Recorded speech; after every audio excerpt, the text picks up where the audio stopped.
Individuality, the trademark of any artist, designer, or architect. Each desires a uniqueness to their creation, a quality that separates it from any other. Man naturally has this individuality, his fingerprint. There are 7.7 billion people on the face of the earth, and no two fingerprints are the same. Everything we touch or make contact with is branded with a small expressed image revealing to all who see it who was there.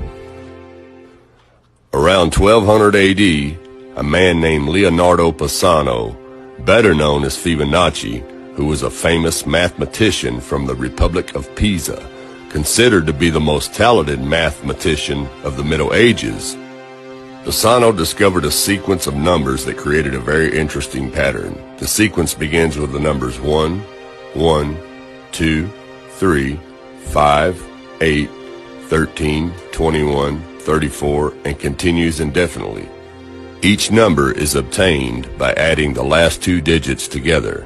A rectangle with the length and width of any two of the numbers of this sequence forms what is known as the golden rectangle, a perfect rectangle. A golden rectangle can be broken down into squares, the size of the next Fibonacci numbers down and below.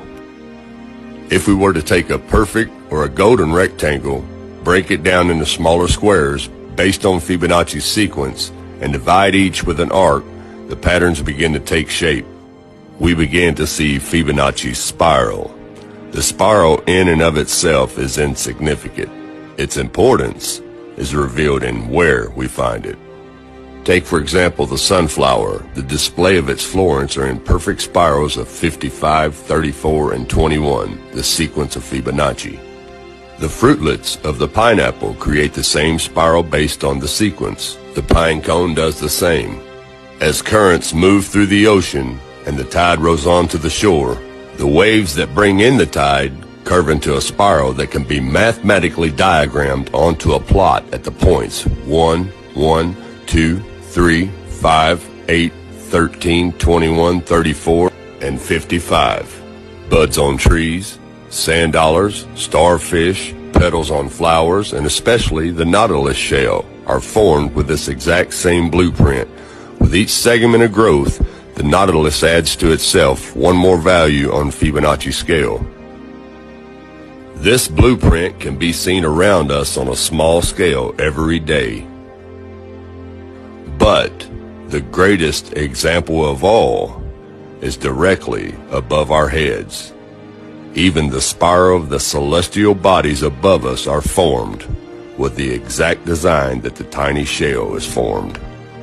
This sequence or blueprint appears to be the trademark of a designer, a proof of a creator, something left behind, indicating the one who was there, a fingerprint.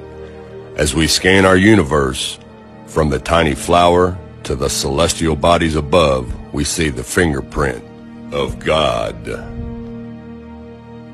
Now, this mathematical sequence was discovered in 1100 AD, and it's been hidden from us. They do not teach you this in public school. Now I'm going to switch the camera around and show you how this works really quick.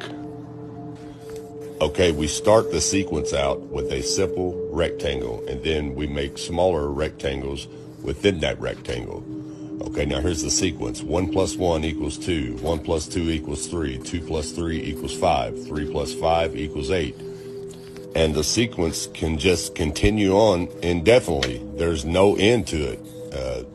We can just keep adding to it, and it just keeps growing larger and larger. 8 and 13 is 21. And you start your spiral going from the first number outward, and that is the Fibonacci sequence. And this simple little mathematical sequence proves that there's a creator.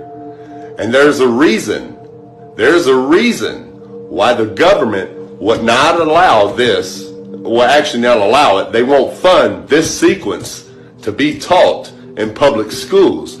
Even though it was discovered almost 1,000 years ago, there's a reason why they will not fund this mathematical sequence to be taught in school. For one, it proves there's only one creator, one fingerprint who created everything, because everything, every design created lines up with this sequence. And if they taught that in school, it would wake a lot of people up, and they'd be like, well, wait a minute.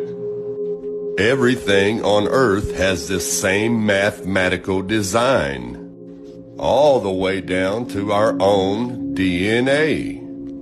You see what I'm saying? It would kill evolution theory, and it would kill the Big Bang theory.